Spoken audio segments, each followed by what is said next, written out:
I once thought I knew what loneliness was, until that night when in the freezing rain of Portland something small enough to fit in my palm made my heart stop. Rain fell like 1,000 needles slicing through the air. The street was empty, lit only by the dull glow of a street lamp spilling across the wet asphalt. I had just finished my shift head down, coat soaked and clinging to my skin, my mind already drifting to the empty apartment waiting on the 5th floor. Then I saw it, a trembling black speck beneath the yellow light. At first, I thought it was a rag. But when my headlights swept over it, those eyes met mine, round, glassy, wet, an expression both desperate and trusting enough to make my chest tighten. I froze in the rain, the wind roaring in my ears. Part of me whispered, "Keep walking, it's just a stray." But the other part couldn't. I stepped closer. The nearer I got, the harder it hit, like a punch to the chest. A puppy, impossibly small, curled into itself, black and tan fur plastered to its skin. The whole body shivered, sharp and constant like a live wire. It didn't bark, didn't cry, just breathed. So faintly, I thought I was watching my own breath reflected in its eyes. I knelt, hand trembling, as I reached out, whether from the cold or fear of being too late, I couldn't tell. "Hey, little one, I'm here. Don't be scared." I took off my hoodie and wrapped it around the puppy, feeling its icy body press against my chest. It was so small I could feel every tiny tremor through the fabric. And almost by instinct I whispered, "I won't leave you." Just like I didn't leave Olive. Olive. The name slipped out before I realized my old cat, the one I'd rescued last year after she'd been abandoned behind a landfill. I remembered that pain, the ache of something innocent being thrown away. And now it was happening again, only smaller, weaker, with nothing left to hold on to. I lifted it in my arms. Rain hammered my face, freezing my skin, but I didn't care. As long as I could keep this warmth alive, get it out of the storm, maybe I still had a chance to save it. When I laid the puppy on the passenger seat, it opened its eyes again. Those eyes, God, I'll never forget them. Not the look of something dying, but of something trying to believe one last time. I turned the key. The engine roared, my breath shaking in rhythm with the rain. All the way home, I kept glancing down. That tiny body curled inside the hoodie, trembling softly, yet those eyes stayed open, locked on me, as if saying something no human language could express. And right then, I swore to myself, if it was still breathing by morning, I'd keep it no matter what. I didn't know that just days later that same fragile creature would make a seasoned vet go pale and tremble, and that stormy night, which I thought was just a rescue, would mark the beginning of the story that changed my life forever. My apartment sat on the 5th floor down a damp, quiet hallway where even the old elevator seemed to sigh in the dark. In Portland, rain never really stops. It slides across rooftops, down windows, turning into ribbons of light beneath the street lamps.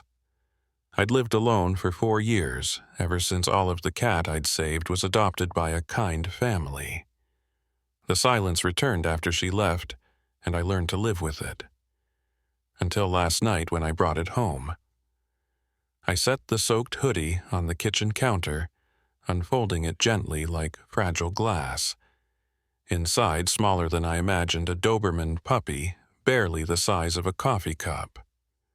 Black and tan fur, floppy ears breathing so faintly I had to lean close to hear. I switched on the heater and wrapped it in a towel. Warmth spread slowly, and for the first time it made a sound, not a bark, but a tiny chirp so light it made me laugh. "You're a strange one," I whispered, "but I bet you'll be okay." I warmed some milk, dipped my fingertip, and let a few drops fall onto its lips. It licked weakly, swallowed once, twice, 3 times. I exhaled. At least it could still respond. I found an old shoebox, lined it with a worn t-shirt, and laid it down. The little body curled tightly as if terrified of this new space. I placed my hand gently on its back. Its breathing slowed, steadied, and finally it fell asleep.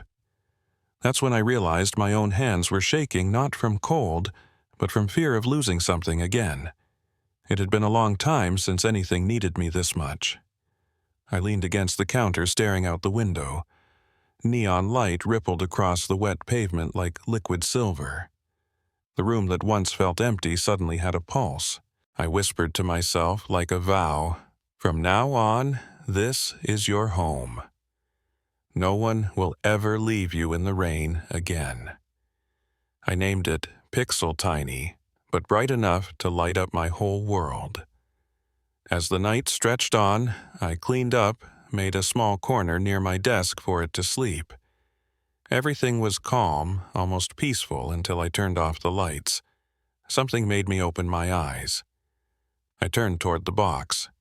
Pixel wasn't lying still anymore. It had lifted its head eyes wide, reflecting the faint blue from the TV screen. 2 glassy dots glimmer in the dark. I froze. Those eyes didn't look like any puppy's eyes I'd ever seen. They were deeper, as if looking through me, not at me.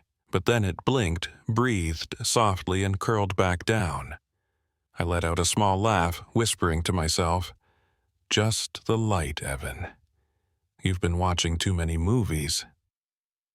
I reached over, turned the TV off, and pulled the blanket close. But just before sleep took me, I heard its soft, steady breathing that wasn't mine. A quiet rhythm, gentle as a whisper. Pixel had crawled out of the box and curled up beside my feet. I didn't move. I just closed my eyes, my hand brushing its damp fur, and for the first time in years I felt something I'd long forgotten, the weightless warmth of being trusted without question. The next morning, it was still raining. I made coffee and placed Pixel on the windowsill. It shivered lightly, nuzzled into my palm, eyes half closed in a peace that felt impossible. I smiled, whispering, "All right, Pixel. I don't know where you came from.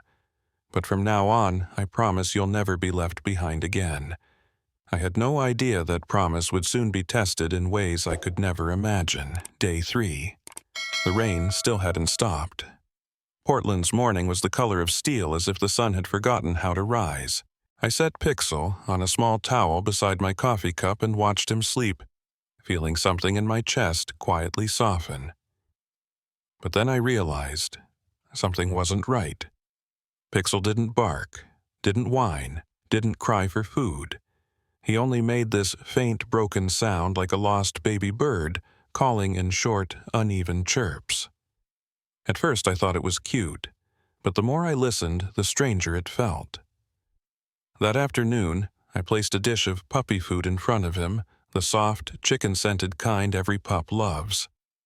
Pixel sniffed once, then turned away. I tried warm milk mixed with a little water. He licked a few drops, then stopped. But when I brought out a tray of raw meat to cook dinner, his tiny ears twitched. His whole body tensed, nose flaring sharply.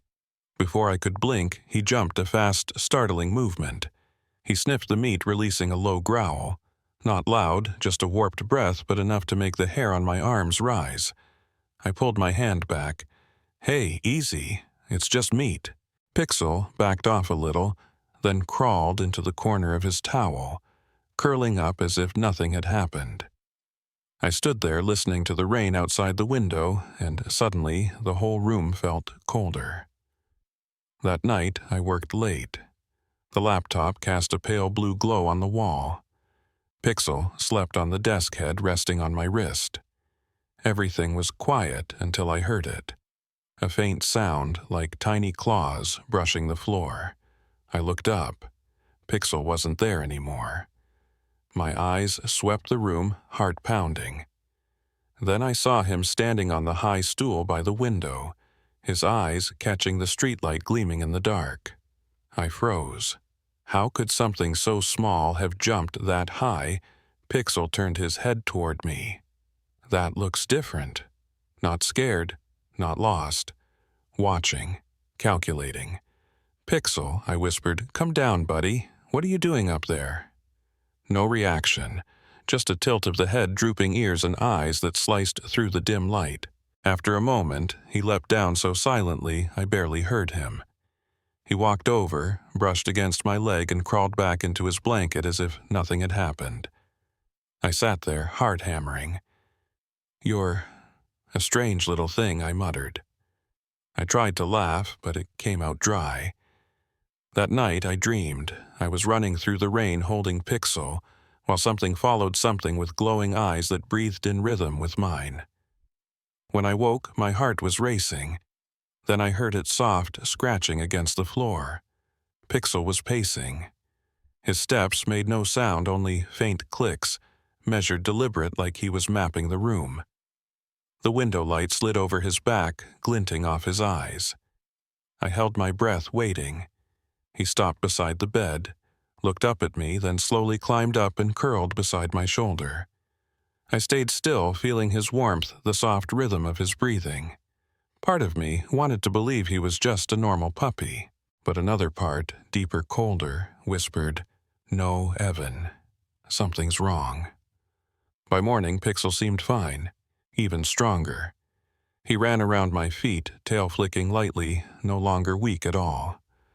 I felt relieved, but those glowing eyes from last night still haunted me. I joked, "Maybe you're a superhero, huh?" Pixel tilted his head, ears twitching. He made a tiny chirp, then pressed his nose into my palm. And for one split second, just one, I saw his pupils narrow and expand like a predator's reflex. A chill shot down my spine. I jerked my hand back, forcing a smile. Okay, maybe I'm just imagining things. But all day as I worked, my eyes kept drifting toward the towel where Pixel slept, and I couldn't shake the feeling that something about him didn't belong to this world. Wednesday morning. Fog rolled low over Portland. The rain whispered endlessly. Pixel lay still in the blanket-lined box on the passenger seat, his breath thin as smoke. I watched the wet road ahead, heart thudding. "Hang in there, little one. We're almost there." Through the curtain of rain, a sign appeared. Elena Morales, DVM. She was the vet who had saved Olive a year ago, the one person in this city I truly trusted. When I stepped inside, the bell over the door chimed softly. Warm air and the sterile scent of antiseptic rushed out to meet me. The nurse looked up and smiled. "Long time no see, Evan. How's Olive doing?" I nodded faintly and lifted the box. Not Olive. Another one. I opened the lid. Pixel was curled, tightly drenched eyes half open. For a moment, the whole room went silent. Then Dr. Morales appeared, gray-streaked hair tied neatly back, her voice calm but firm. "Put him on the table. Let's have a look." She gently lifted Pixel-gloved hands, moving carefully over his ears, mouth, paws, precise, deliberate. "So small," she murmured. "How many weeks old, I don't know," I said. "Found him on the street. Heavy rain. He was barely alive." She nodded, still examining. Pixel whimpered, not like a dog, but like the faint hiss of wind through metal. I saw her shoulders tense. "Where exactly did you find him?" "Under the Burnside Bridge by a streetlight." "No one around." She paused, then turned to the nurse. "Bring me the microchip scanner." The device beeped softly as it powered on. She passed it over Pixel's neck. A sharp pip split the air, followed by the flicker of a red screen. One line of text appeared. Dr. Morales froze. "Evan, this puppy has a chip." And the code, Dr. Morales' voice dropped to a low, uneasy tone. "It's flagged red alert." I froze. What kind of alert? She read softly, her expression darkening. "The ID belongs to an illegal breeding facility in Vancouver. We worked with investigators on a case a few months ago. They were suspected of injecting hormones and growth stimulants into newborn pups to create teacup Dobermans. Most of them didn't live more than a few weeks." My throat closed. Pixel trembled, his eyes finding mine, pleading, fragile. No, that can't be. I just wanted to save him." She placed a gentle hand on my shoulder, voice raspy but kind. I know. But this isn't your fault, Evan. It's theirs, those who made him this way. I looked down, feeling Pixel's faint breath against my palm. Small, warm, breakable. A creature born to be loved but forced to exist in pain. Dr. Morales turned back holding a small test stick. I need to check for parvo. It'll only take a few minutes. Time stopped between 2 heartbeats. I sat on the cold metal chair, fingers laced so tight my knuckles went white. Pixel lay inside a glass incubator, his breaths slowing. 3 minutes later, the sound of a paper test strip. Dr. Morales looked down, then up at me. That look alone told me the answer. Evan, positive. It's parvovirus. The air thickened around me. Images of rain, shallow breaths, those eyes beneath the streetlight all came rushing back like a flood. Is he going to die? Not if we start treatment right now. But he must be isolated completely. You can't take him home. I need to begin fluids, antibodies, and full disinfection immediately. I nodded, tears splashing onto my wrist. Pixel lifted his head weakly, pressed his nose to my finger, and let out a thin bird-like chirp. Dr. Morales whispered, "He's still fighting Evan. Maybe? Because of you." I bit my lip, leaning close to the glass. "I'm here, okay? Do you hear me, Pixel? I'm right here." When the isolation door shut, I stayed outside, hand pressed against the glass, breath burning in my chest. I thought I was doing something good, but under that sterile white light I wasn't sure anymore whether I had saved a life or stumbled into the truth behind what people called cute. I don't know how long I sat in that hallway. Through the fogged glass I could see Pixel surrounded by IV lines as thin as hair, his breathing so shallow the monitor struggled to read it. The room was white and humming fluorescent light reflecting off the glass, the monitor's steady beep. Beep. Faint, as if his heart was relearning how to beat. Dr. Morales said parvo wasn't always a death sentence if caught in time. But sometimes medicine wasn't what saved them. Sometimes it was the will to live. I didn't know if Pixel had that will. All I knew was the way he'd looked at me that night in the rain in the puddle with those eyes asking for help. And if all he needed now was someone to stay, then I would stay. That first night I sat against the wall, eyes never leaving the glass. Inside Pixel lay curled the IV tube, trembling with each breath. I placed my hand on the cold surface and whispered, "I know you're scared." Olive was too. But Olive made it remember, and you will too. I promise. Rain tapped against the window, blending with the rhythm of the monitor. I had never heard rain sound so gentle. By the second day he was still weak. I brought my old hoodie, the one I'd wrapped him in that night.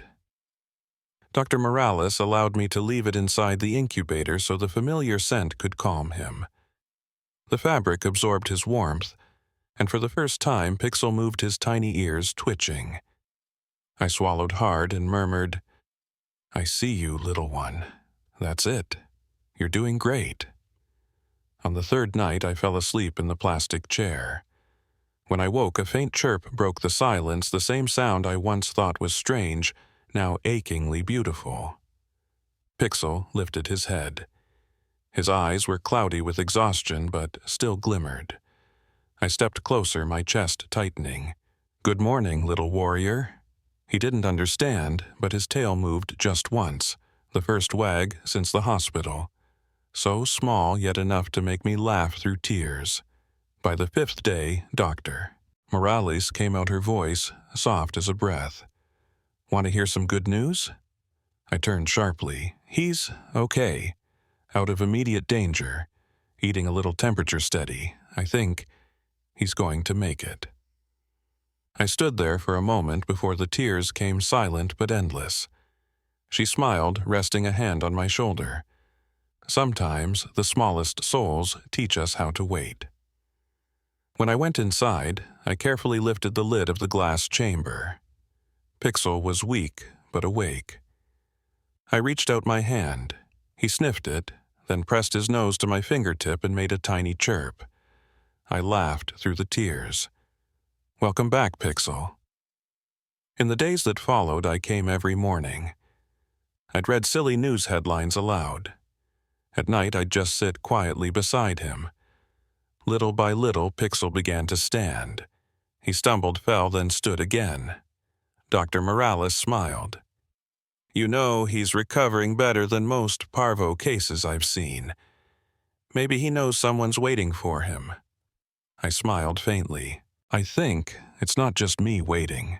There's a part of me, one I thought died with Olive, that's waking up too. One afternoon, I walked in and froze. Pixel wasn't in his incubator. My heart jumped until I heard the faint patter of tiny paws under the table. He was walking slowly, shakily, but on his own. I knelt down. He looked up at me and touched his nose to my hand again. This time, the warmth was real. I lifted him into my arms. He curled into my hands and fell asleep instantly, light as breath, but with a heartbeat stronger than before. I whispered barely a sound. "I made a promise, little one. Now it's your turn to keep living." That night I went home, switched on the kitchen light, and set a coffee cup on the table. The apartment was the same, the rain still at the window, yet something had shifted. In the warm glow, steam rising from the cup, I saw a small picture in my mind. Those eyes, the faint flick of a tail, that fragile chirp, and for the first time in years, I smiled for real. Not because I had saved him, but because Pixel had saved a part of my heart I thought no longer beat. 2 weeks after he pulled through, something spread across Portland faster than the rain news. A clinic staffer had snapped a photo of Pixel in the oxygen chamber with a caption beneath it, "Tiny teacup Doberman rescued from illegal breeding operation." The image flooded the internet in hours. Pixel became the center of everything, the helpless one, the living proof, the spark for an argument. My phone wouldn't stop texts, calls, comments. Some wrote, "He's a hero," while others scolded, reckless, keeping a contagious puppy at home. I turned it all off, but I couldn't quite get the noise in my head. That evening, I visited Pixel as usual. He was stronger now. Tiny legs circling the kennel tail, trembling like a small metronome. Dr. Morales glanced at me and spoke gently. "He misses you. But Evan, I need to be clear, someone will be coming to speak with you." I frowned, the word catching. "Who? Animal welfare investigators. They're working the illegal breeding case. Pixel is evidence. And, by law, you can't keep him forever." Her words fell like breaking glass. I looked at Pixel, chewing softly on the old hoodie, the one from that first night in the rain. "No," I promised. "I wouldn't leave him." Dr. Morales held my gaze, sorrowful but steady. "You're not leaving him. You're saving him a second time by letting him live the right way." I sat beside the glass, quiet as the room hummed. Pixel curled tighter, eyes half open, catching the dim light. "I don't know what to do, little one," I said, voice breaking. "I'm scared. If I let go, you'll vanish like Olive." Pixel chirped soft as breath and touched his nose to my palm, a comfort I wasn't strong enough to accept. The next day, everything arrived at once. A white vehicle stopped outside the clinic, the Animal Welfare Bureau crest gleaming in the sun. 2 officers came in carrying thick files. I heard them speak to Dr. Morales, voices firm, procedural. "The animal needs to be transferred to the Conservation Center for genetic screening. We suspect hormone stimulation lineage. He'll receive specialized care." I stepped forward, heart thundering. "You say care, but who will hold him when he's scared? Who will call him little one when he cries?" An older man answered, calm as a winter lake. "I understand how you feel, but sometimes love isn't keeping. It's giving them the chance they deserve." Pixel heard my voice and sprang to the kennel door, tiny paws gripping the bars, eyes wide and wet. He let out the familiar chirp, the sound that saved me from silence. My throat closed. I know, Pixel. You just want to live, and maybe this is how. When they carried him from the room, he turned back, eyes shining, the light splintering in them like water.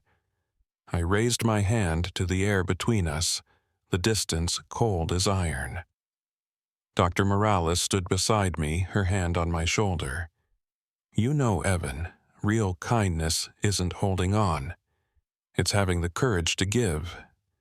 I nodded, tears spilling anyway.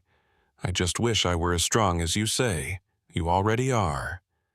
No one sits here night after night for a tiny soul unless they carry real strength. That night, the apartment went quiet again. The shoebox was empty on the table, the old hoodie still there. Pixel's scent clinging like a faint, warm echo. I slid down the wall to the floor and looked out the window. Portland was raining again, lights reflecting in puddles like the very first night. I closed my eyes and heard that chirp in my head, the sound of survival, of trust. I'm not leaving you, Pixel. I'm keeping my promise, letting you live the way you're meant to. The next morning, my phone buzzed. A message from Dr. Morales. Pixel is safe at the center. Eating well. Staff says he still sleeps with your hoodie. I laughed through tears. Maybe. This was the ritual of healing life forced me to walk. A month passed. Late spring settled over Portland. The rain eased, the streets dried, but my heart stayed damp like the day Pixel left. On the 5th floor, the apartment was so silent I could hear the clock counting each second. The shoebox hadn't moved. My old hoodie lay folded inside. I hadn't washed it. The scent of Pixel lingered warm and light, reminding me of something unfinished. I learned to wait. Each morning, I made coffee and stared through the window at the last drops sliding down the glass. I wondered if at the conservation center Pixel still remembered my voice or the smell of my hands the first time I held him. Then, one afternoon, the phone rang. Dr. Morales flashing on the screen. Her voice was the same familiar, low, warm, but today it carried something new. Evan, do you have a minute? Someone wants to see you. I barely grabbed a coat. I just ran, heart racing, like I was afraid of being late one more time. The center sat out west at the edge of town, the road winding through trees lit with blotches of sunlight. When I walked in, the smell of fresh-cut grass met the clean bite of disinfectant. Everything was bright and safe, yet marked by the quiet of hurt things learning to breathe again. Dr. Morales waited in the hallway, a small smile on her lips. You're here. He's out in the yard. I followed her bird's breeze, then a tiny sound ahead. Pixel. He stood there, not the frail creature in the glass, but a healthy Doberman pup with steady legs and bright eyes. He paused for a heartbeat when he saw me, then sprinted full tilt. Before I could bend, he launched into my chest, little paws, drumming, tail whipping like he could erase the distance between two worlds. I laughed as the tears came. Pixel, it's me. He gave a small chirp and then he barked. Just once, hoarse and thin, but a real bark. I went still. Dr. Morales smiled and touched my shoulder. That's the first time he's barked here. Maybe he was waiting for you. I held him and felt like I was holding an entire winter melting in my arms. After that day, the readoption moved faster than I expected. The illegal breeding ring had been shut down, and Pixel was one of the rare survivors. I finished the paperwork, my hand shaking at the final line. Name, Pixel Brooks. Dr. Morales handed me a new collar, the tag engraved, Brave Little Survivor. She spoke softly, as if sound might shatter the moment. You know, Evan, loving well means knowing when to let go. And when you let go at the right time, what you love finds its way back. I couldn't answer. I only bowed my head and gripped the collar. On the day we went home, Portland wore a soft sun. I opened the door and set Pixel down. He explored the apartment nose first, then stopped beside the old shoebox. He sniffed, then climbed in and curled up. I laughed and cried all over again. Our home's still here, little one. That night, he lay beside the bed, the warm light painting his black and tan coat. He looked up at me, calm as an answer that needed no words. I touched his head. Thank you for finding your way back, Pixel. Now, every morning, he sits at the window while I make coffee sunlight tracing the outline of a small body full of life. I often stop just to look to remind myself that miracles sometimes arrive in the smallest ways. I once thought I was the one who saved a dog. Now I know Pixel is the one who saved what was left of me. That evening, I stepped onto the balcony. The sky held its light. Portland glittered beneath it. I closed my eyes, listened to Pixel breathing inside, and whispered, "Olive, if you're anywhere, thank you for sending him to me. I've learned it now.